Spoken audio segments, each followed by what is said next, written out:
everybody. My name's Alan. On behalf of the crew, I'd like to welcome you to another edition of Bridging Heaven and Earth.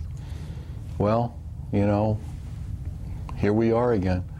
And here we are again, and if you watch the news, almost any day, I mean, we've done literally hundreds of shows now, and any day you watch the news and there are things happening that are unbelievable in the intensity of the disharmony, of the craziness. I mean, today, and it could be a lot of days, there were suicide bombers, there were bombs dropped, there were rockets shot out of helicopters, there were beheadings, literally beheadings on the internet in a sense. And somehow we go on in this. And somehow we almost get used to it.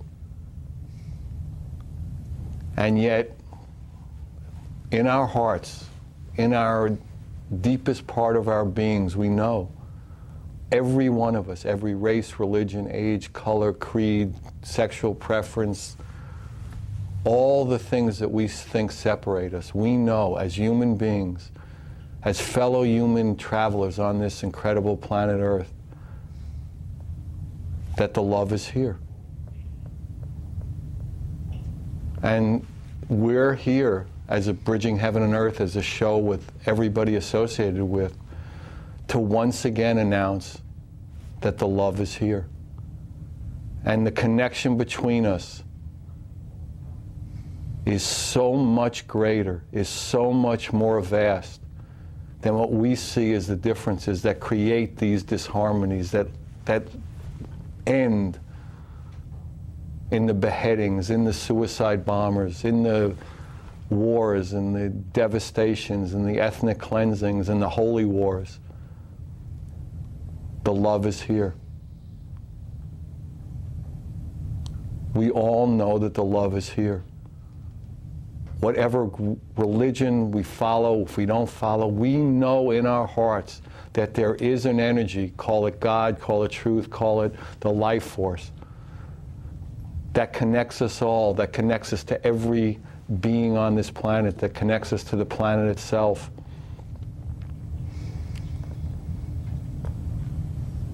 That is the true reality. That is that connection, is that essence of what everything and every one of us is. And we also know that it's time and time and time again that that's where our focus goes.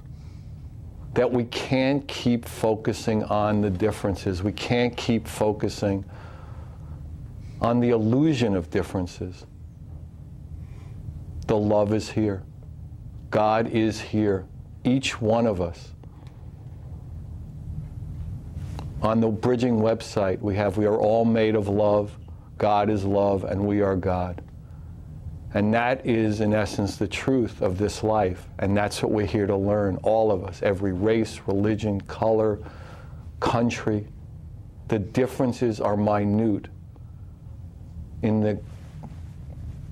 the scope of the vastness of the love of what we are.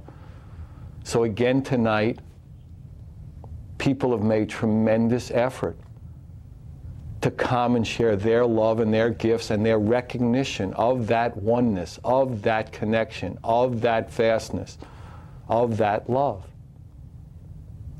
with us here and with you in the audience in front of your TVs. John English is a spiritual teacher, he's a shaman. He's the author of an extraordinary new book called The Shift, An Awakening.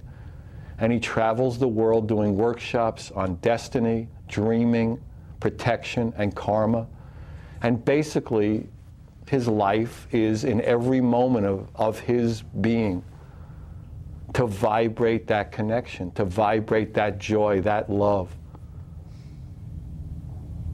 And he drove 20 hours back and forth to share that with us. And we're just delighted and honored to have him with us. And we also have, as we normally do, 2 extraordinary videos from old friends of the show that we've showed these, back a couple of seasons ago, these Twinflame videos of Rebecca Hilton and Wen Boley, two beautiful, beautiful people, and extraordinary videos. So, you know, what are we going to focus on? Where is our attention going to go? We know where it needs to go, every one of us. And it's time. So, okay, join me in a short meditation, and then John's going to be with us. We'll see the videos. And again, it's an invitation, it's an opportunity to recognize, to remember, to experience the depth, the vastness, one more time, one more way deeper. So please join me in a short meditation.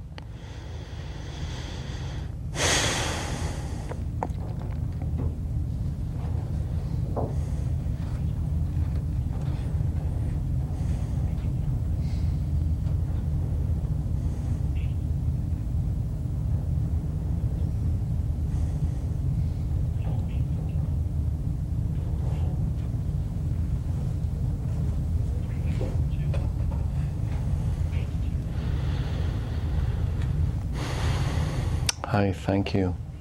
So remember, the love is here. Don't forget that. The love is here.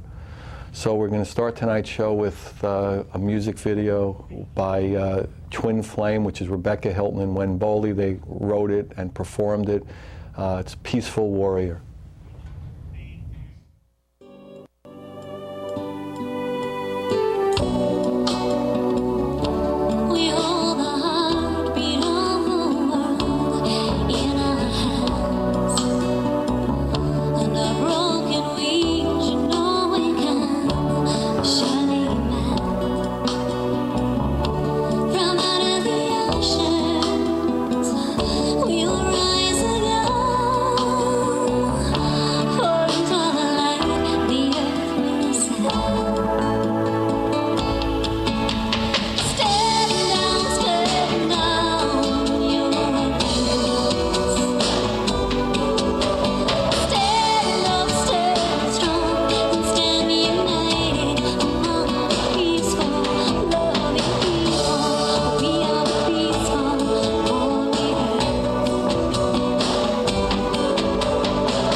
Hi, we're on the set with John. Welcome, John. It's great to have you here. Well, thank you so much for having me on the show, Alan. I really appreciate it. Yeah, it's beautiful. It's great to be here. So, you have an interesting story. You wrote this new book, The Shift and Awakening, but the backstory of how it came about. Why don't you tell people? I think they'd be really interested in how that came to be. Yeah, I'd love to. A friend of mine and I made a commitment to embark on a quest to completely eliminate fear from our lives. Fear. Yeah, completely. And 2 weeks. And what was the backstory to that? I mean, did you both feel that there was a tremendous amount of fear, moving your lives and governing your lives? Yeah, we both felt there was a tremendous amount of fear moving our lives and governing the planet, basically.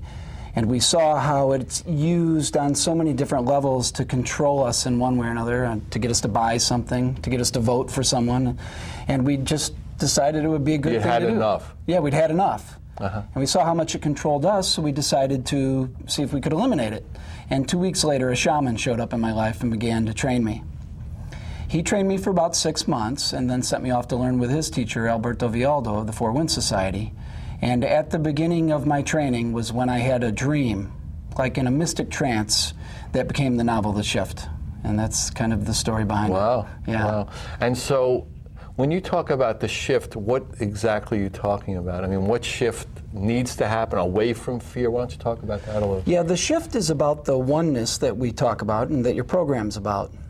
The oneness of consciousness, each one of us being a part of all that is. Embodying that, like many of us do, and that moves into the American political structure where it could benefit millions and millions of people. So that's what the novel The Shift is about. It's about the power of one person with impeccable intention. Taps into that lives within each one of us and changes the face of the planet, basically. And the awakening is to that oneness, that realization of the connectedness between us all. And The awakening is to the oneness and connectedness of us all, and that is our fear that keeps us separate. That we look at each other as separate from one another, rather than a part of the one whole, the one spirit that many of us call God.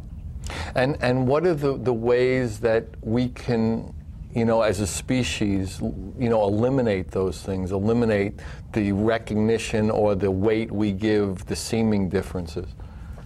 The first thing that I had to do is I had to own how much fear motivated me, how much it ran my life, how many decisions I made based on fear rather than love. And I believe that all things come down to either fear or love, one of the two. You can track any action back to those. And then own that. And when you say own it, meaning just take responsibility? Yeah, take responsibility for how much it actually really runs your life. And then by owning it and embracing it, let it teach you so that you can transcend it. And then when you transcend it, then you can open up to the oneness. I tell people that they are so beautiful and so powerful that when they see it for the first time, when they even get a glimpse of that, they will turn away and say, oh no, that's not me. But that's who we all are. And why do you think that the human species, or a great portion of the human species, has gotten to the point where that incredible part of themselves, if you could call it a part just to use words, is almost less familiar? I mean, what was the transformation from, or is that what the experiment here is like? I mean, why don't you talk about that? Well, yeah, I believe that that's what the experiment is here about, and it's a matter of programming. We are programmed at so many different levels of our culture, from the time of birth until we decide that we want to embark on the journey up the hill, so to speak. And that fear keeps us in that place of separateness. So it's, like I said, it's, owning that and then moving and then committing to transcending it. And I think that that's what we're doing here. We're getting back to that realization. And when you decide to make that journey to oneness, to that you're all to the that recognition, the recognition that you're all that ever was and ever will be, then you go through a period where you shed that programming. And in my shamanic lineage in the South, we start by shedding our past and our programming. And that's what we need to do. We need to shed our past and our programming and look at things with new eyes. We've been trained for millennia to look at separation, and fear has been used to control us. So it takes a commitment, a real commitment, to move into the oneness. And when you talk about your shamanic tradition or shamanism, why don't you define that of people who are unfamiliar with it? Well, I was trained in Peruvian Shamanism, actually Incan, the Quetero Indian tribe. When the Spanish came to Peru, the Quetero Indians, it was prophesied that they were going to come, and they went up into the mountains and didn't come down until the 1950s. Actually, they were the things of legend until the 50s, and they came down in the 50s to talk about what's going on the planet, you know, environmentally and with the energy here. And that is why my teacher decided to study with them, because their culture was not trampled underfoot by Western civilization. And so their connection to that oneness that we're calling was more pure, was more unsullied by the whole momentum of busyness and consumerism and world affairs and blah, blah, blah. And Western civilization. And Western civilization. Yeah, it was not trampled underfoot, and it was very pure, like you said. And people there were raised from the time they were babies in the oneness. In recognition the spirit of, right. To care for the earth. And one aspect in the shift that is it's about environmental caretaking. Looking at the earth is not separate from us. It's all a part of the one. And a lot of the indigenous cultures, you know, don't view themselves as separate from the earth. And I believe that that's one of the problems that we have with our culture. And that's one of the... Our culture, meaning the Western culture. Yeah, Western culture, yeah. And when we don't view ourselves as separate from the earth, we take care of it. We honor it. We walk in beauty. And the people in many indigenous cultures have been trained since they were little to walk in beauty, to take care. Everything matters. Everything's connected. And we think, because of the Western world, because of some weird disharmony, that we have dominion over it and we could trample on it and kill the dolphins and whales if we need it for short term, or trash the forests or whatever. I mean, is that... Yeah, that's one thing. And we're also taught that God is outside of us and not within. And when God is within me and within you and within every living thing, within everything, it sheds a whole new light and brings you into a whole new perspective on the way to treat things. So, in other words, our just perception of everything, by just a change of perception, would change how we manifest in it. Yes, exactly. And that's one of the aspects in the book also, is the politicians in this book decide that they're not going to attack their opponents. So when they don't attack their opponents, every attack launched against them is thwarted.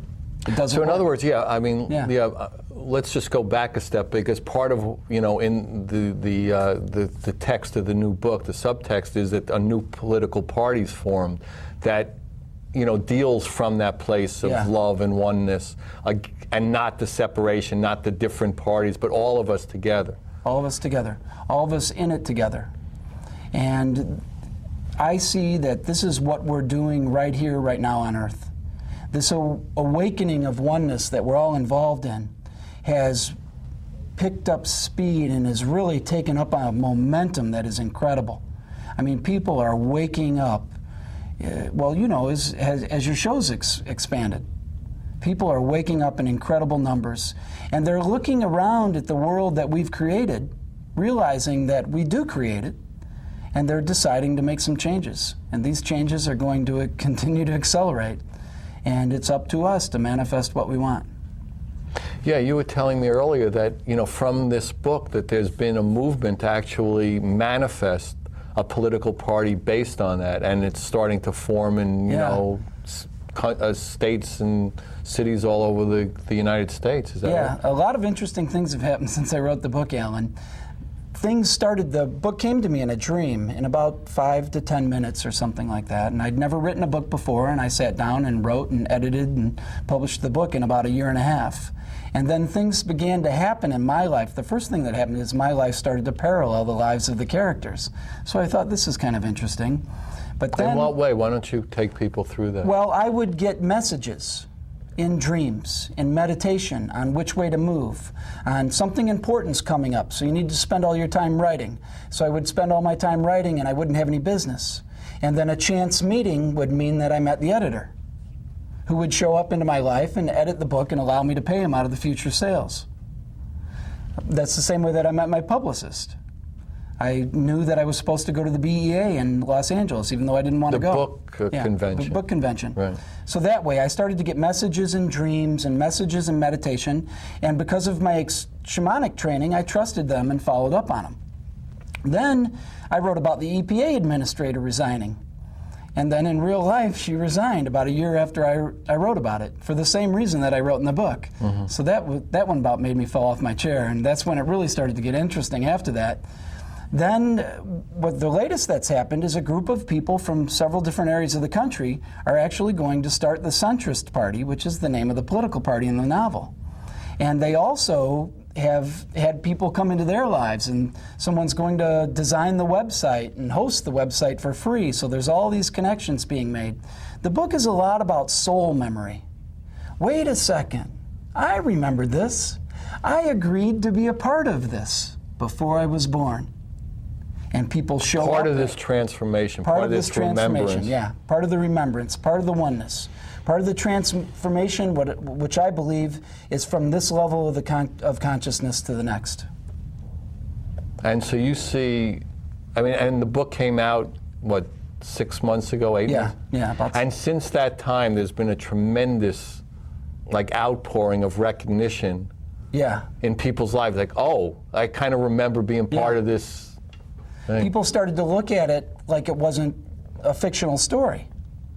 And they were calling me, is this true? Is this really happening? And then it started to happen, and people started to call it faction. And as I mentioned to you earlier, I've ran into some really beautiful people across the country.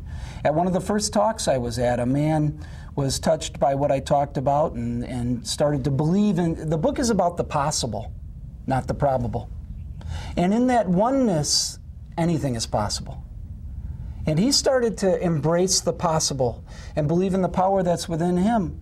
And he sent out over 1,100 letters of recommendation to independent bookstores across the country, all at his own expense. And he had no previous connection to anybody, never done this before? No, he just decided that this was what he wanted to do, and that, like I said, he remembered that he was supposed to be a part of this, and spent, more than I had spent on my whole advertising campaign to that point. And then I've had people start a Pay It Forward campaign.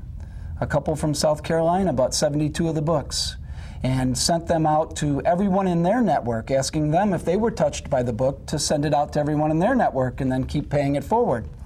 Well, when they went to the post office to mail out the books, there was so much energy present in what they were doing that they knocked down all the computers in the whole post office. Wow. There's just been one thing after another that's happened like that. People mailing the book across the country. So my publicist likes to say that she's never seen so much energy surrounding a book. And you have a second one in your head. I have a second one in my head. A continuation of this. Yeah, it's a continuation. I'm going to allow the dream to continue. And going to talk about forgiveness and America cutting the ties to its energetic past through forgiveness. Okay, why don't you just define forgiveness the way you experience it or see it? Well, the way that I see forgiveness is that it's more than I'm sorry, I didn't mean to do that, that was wrong of me.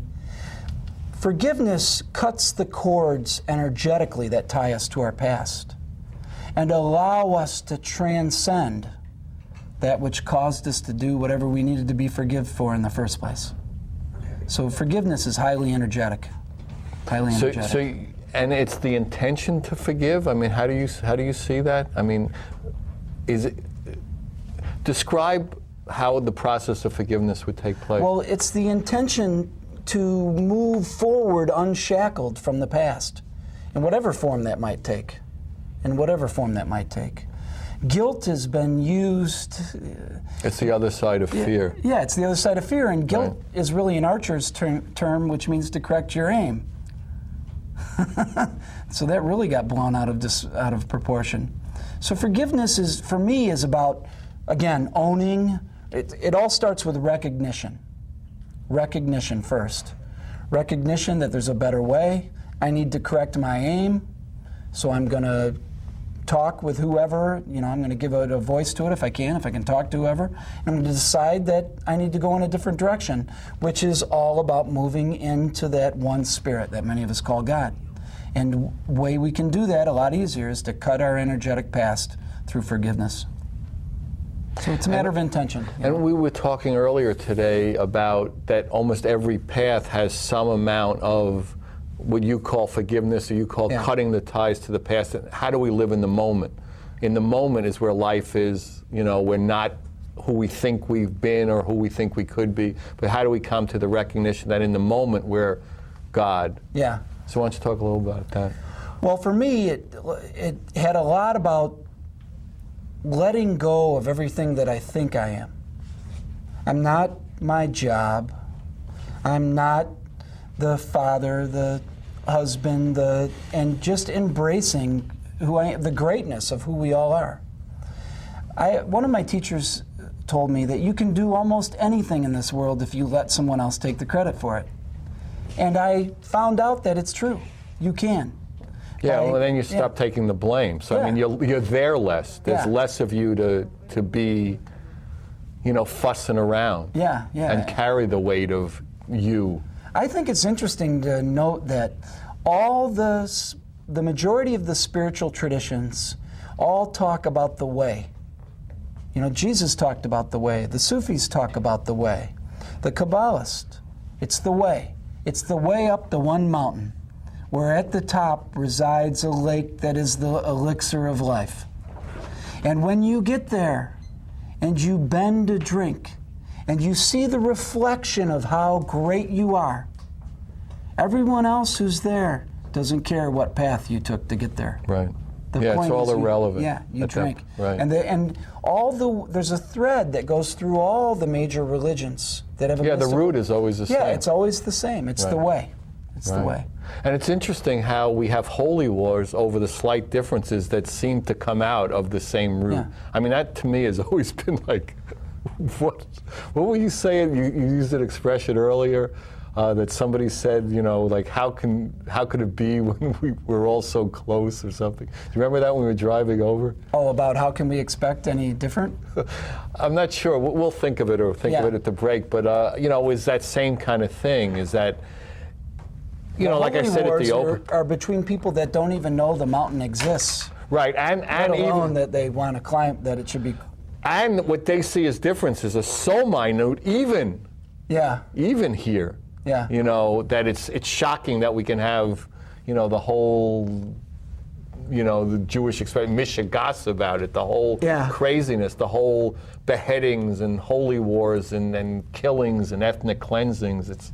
So what we have in common is all that is and beyond time and will never begin or end.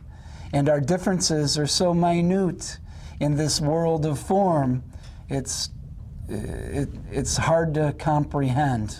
That we give so much weight to it. I mean, it is, how that, we talked about this earlier, what an incredible experiment it is, that so much vastness, so much love can see the differences and actually manifest actions based on those differences. I mean, that in itself is a miracle. It really is. It's amazing. So, but the point is to pick one path on the mountain and start climbing.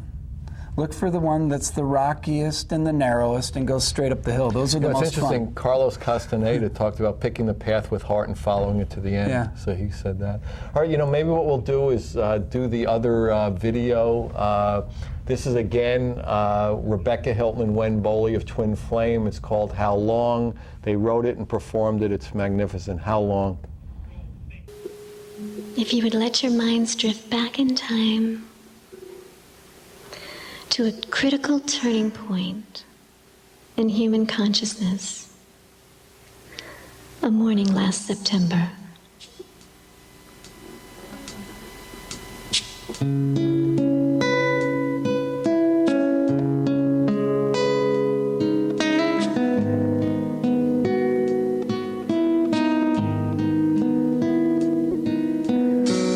With the morning coffee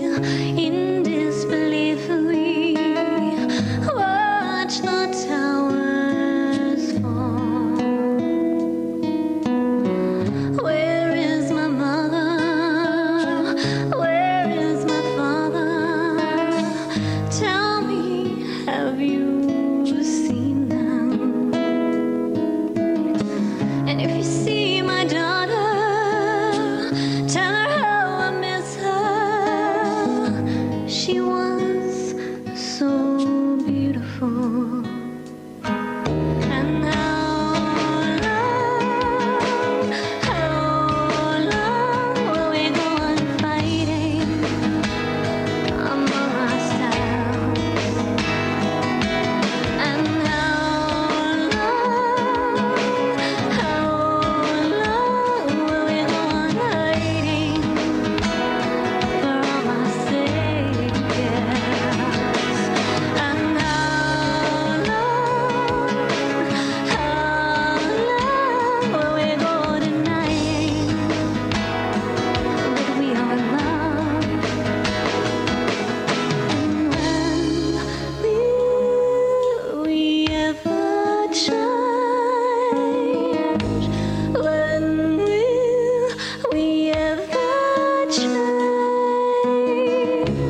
When will we ever change? When will we ever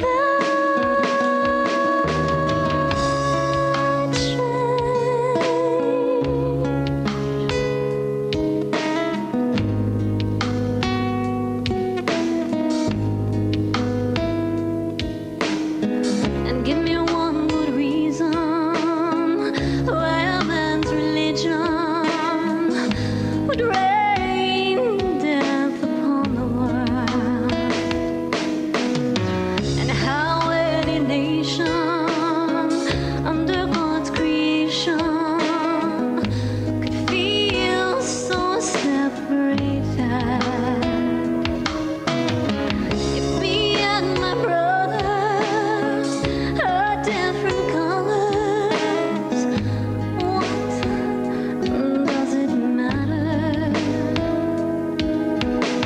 And though we've been scattered, now people gather, calling peace back to our world.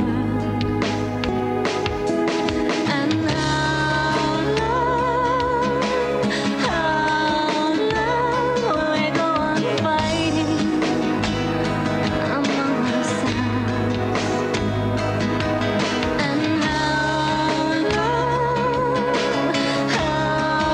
long will we go on hiding from our saviors?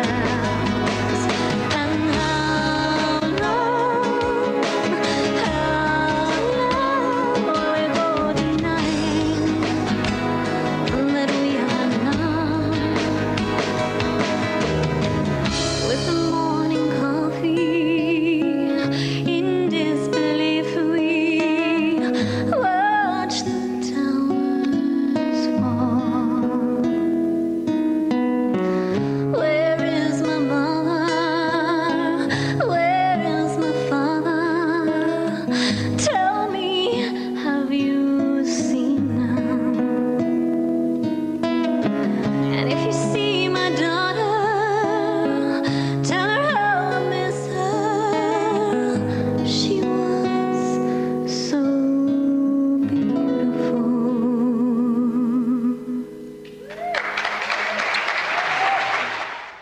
Hi, we're back on the set with John. So, how do you see, that recognition building up steam? I mean, do you see it as a progression of little steps, or do you see, big on earth things happening that'll, shake people up, shake the foundations of things? Or do you see it as a, slow, natural kind of evolutionary process? Well, I think it is a natural evolutionary process, but the steps are getting bigger, and they are picking up steam.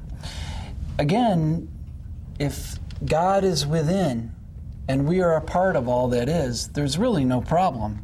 It's a matter of coming into that recognition.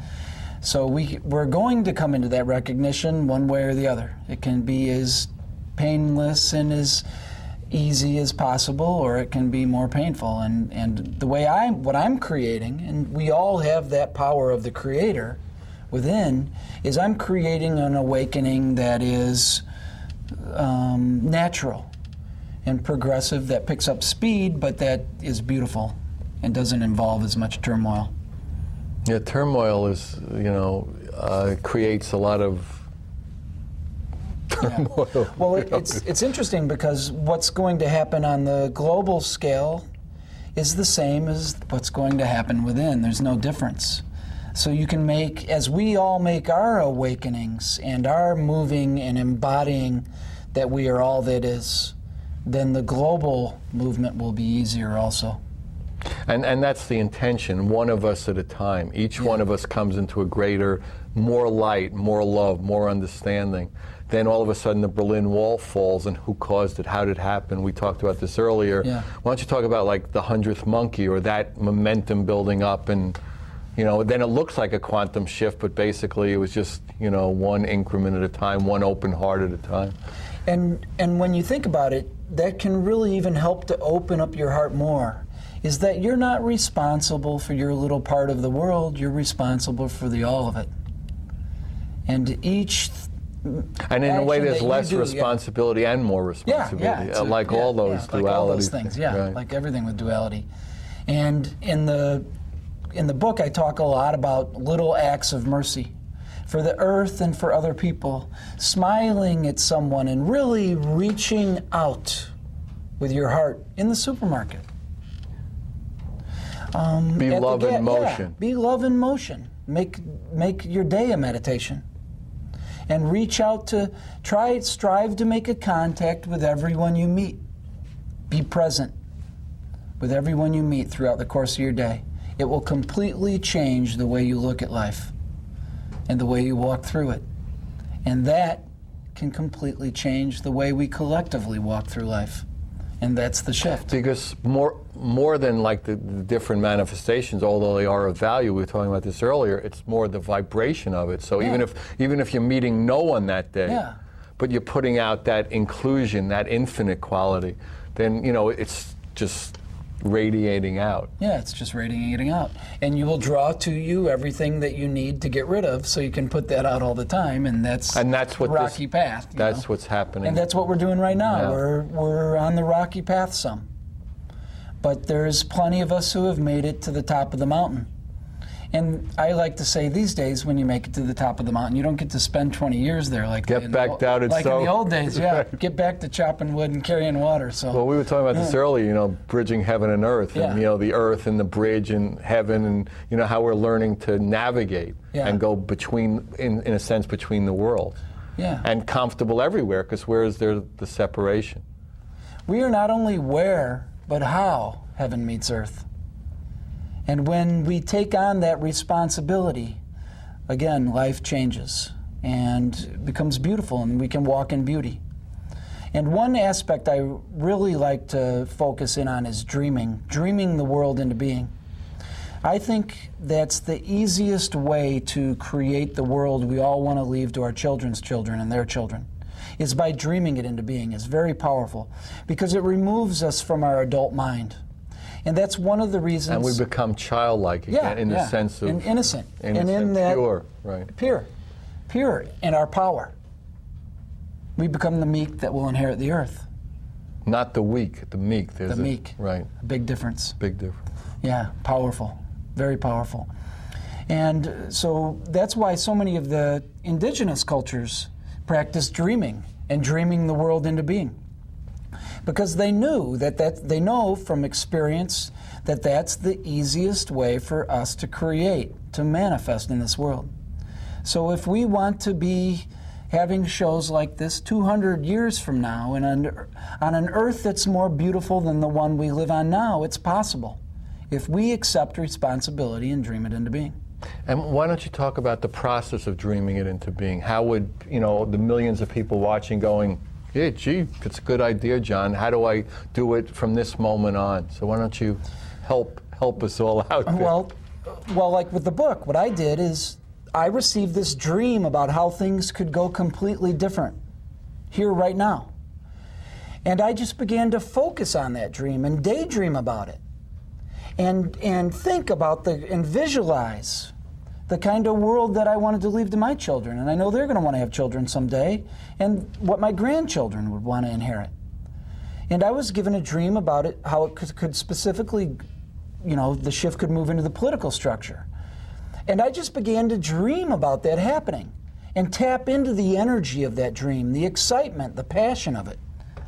And then in doing that, I tapped into where that field exists outside of time.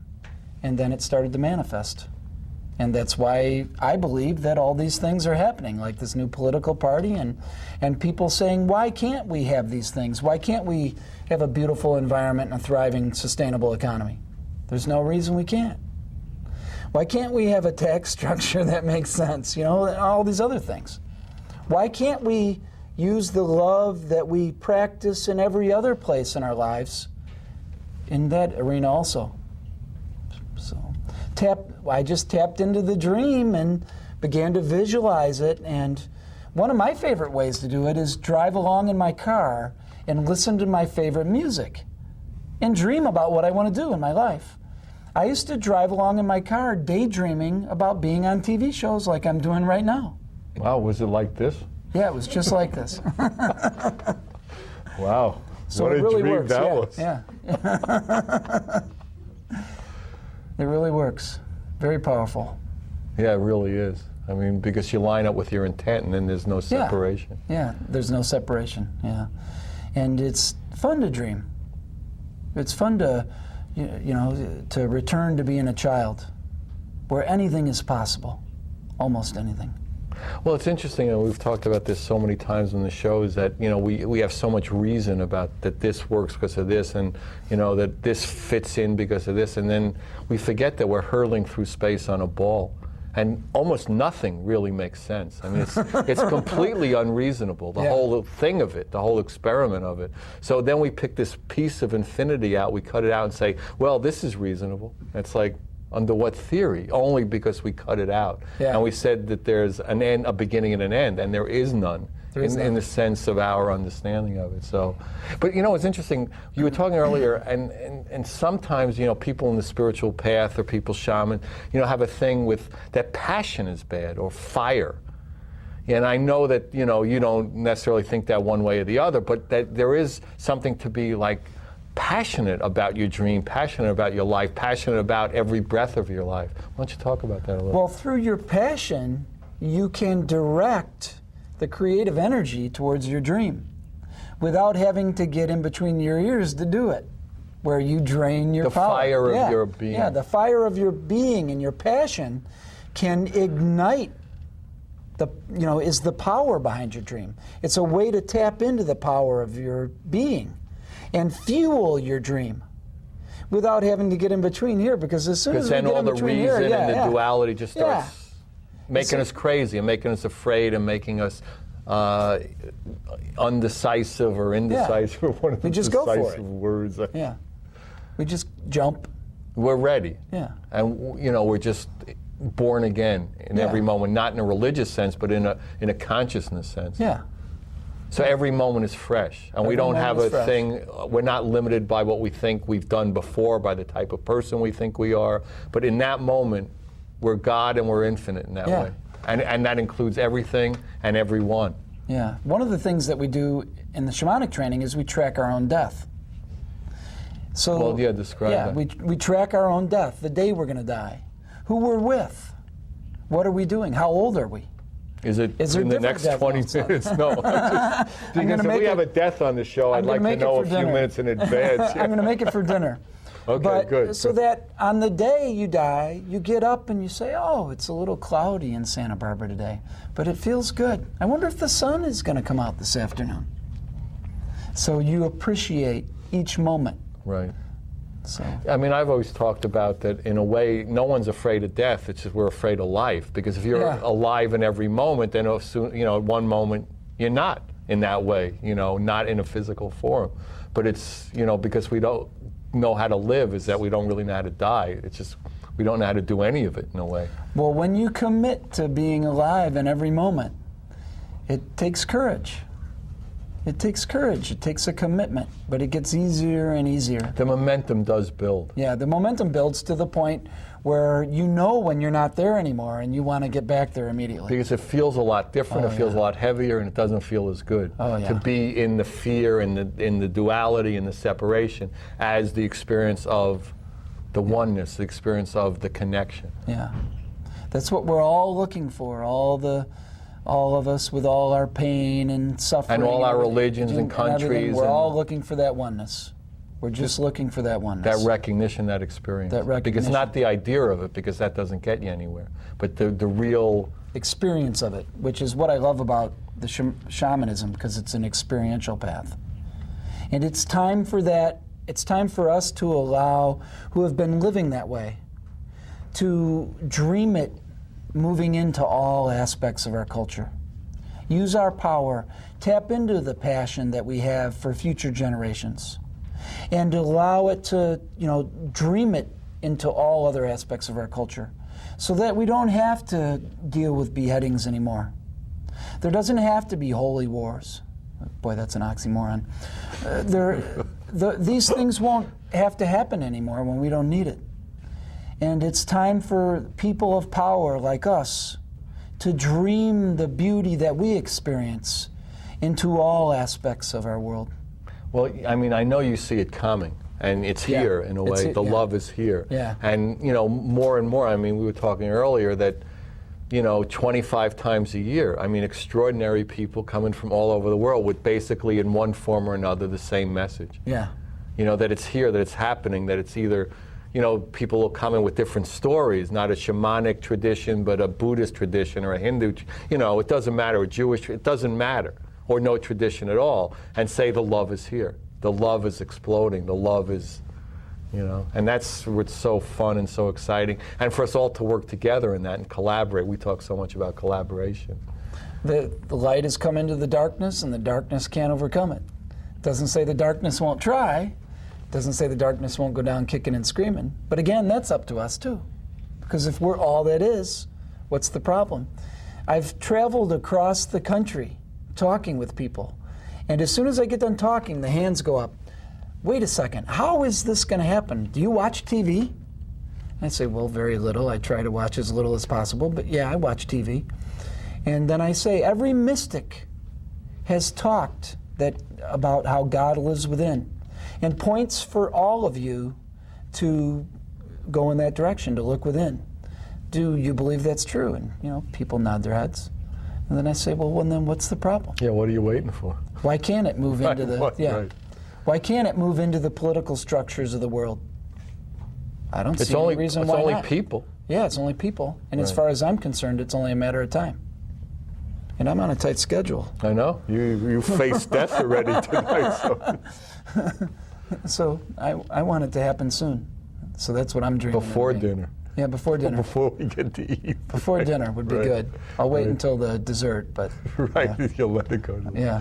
The interesting part is, and we were talking about this earlier, about there's so much availability for the joy for each of us individually to have that experience, to taste the water, and then to come together and do television shows, to do books, to do, projects, movies, all the stuff that, are on earth to do, and we could do them together and collaboratively, without ego as much as possible, and just have that spirit, have that love, just take it. Yeah, that's the joy of the child. Right. The Just to one play who together. knows no limit to his dreams, who knows no limit.